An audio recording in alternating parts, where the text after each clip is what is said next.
ఆడవాళ్ళు ట్రీట్మెంట్‌కి వచ్చినప్పుడు జనరల్‌గా ఏజ్ రిలేటెడ్ అబ్నార్మాలిటీస్ అనేవి ఎగ్స్‌లో ఉంటాయని చెప్పేసి చెప్పడం అనేది జరుగుతుంది. అసల ఎగ్ అనేది వయసు పెరిగే కొద్ది ఎందుకు డ్యామేజ్ అవుతుంది? ఆ డ్యామేజ్ అవ్వడం ద్వారా మనకొచ్చే ప్రాబ్లమ్స్ ఏంటి? ఆ విషయాలు ఈ వీడియోలో తెలుసుకుందాం. This is doctor Kavya, fertility expert, 49 hospital, Vizag branch.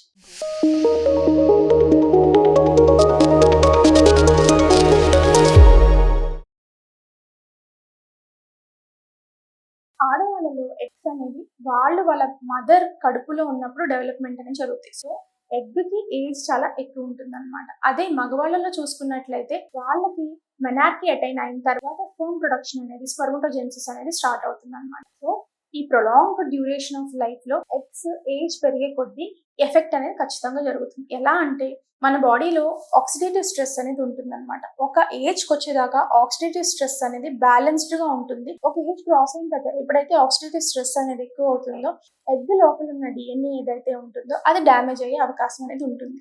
DNA damage అవ్వడం అంటే ఏంటి అంటే డీఎన్ఏస్ బ్రేక్ అవ్వడము, అంటే single standard DNA breaks, double standard DNA breaks, DNA fragmentation అంటారు. డీఎన్ఏ ఫ్రాగ్మెంటేషన్ అనేది జనరల్‌గా మనము మేల్స్‌లో మగవాళ్ళలోనే ఎక్కువ యూజ్ చేస్తాం. బట్ ఆడవాళ్ళలో కూడా జరుగుతుందా అంటే ఖచ్చితంగా ఆడవాళ్ళలో కూడా డీఎన్ఏ ఫ్రాగ్మెంటేషన్, బ్రేక్స్ అనేవి జరుగుతాయన్నమాట. అని మన బాడీ ఏదైతే ఉందో అది ప్రాబ్లమ్ ఏమన్నా ఉంటే నయం చేసుకునే మెకానిజంని కోల్పోతుంది.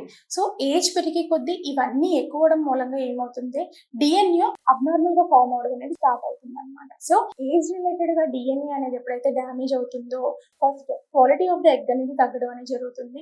ఆ ఎగ్‌తో ప్రెగ్నెన్సీ వచ్చే అవకాశం తగ్గుతుంది. ఒకవేళ ప్రెగ్నెంట్ అయినట్లయితే మోర్ దాన్ 35 ఇయర్స్ ఏజ్ గ్రూప్‌లో సిండ్రోమిక్ ప్రాబ్లమ్స్ అంటే డౌన్ సిండ్రోమ్ గానీ, పటావ్ సిండ్రోమ్ గానీ, అంటే జన్యుపరమైన లోపాలు అబ్నార్మల్‌గా ఉండే బేబీస్ పుట్టే అవకాశం అనేది ఉంటుందన్నమాట. ఈ జన్యుపరమైన లోపం బేబీస్ మోస్ట్ కామన్‌గా చూసేది డౌన్ సిండ్రోమ్. డౌన్ సిండ్రోమ్ అంటే ఏంటి అంటే కొంచెం మెంటల్ రిటార్డేషన్‌తో పుడతారనమాట.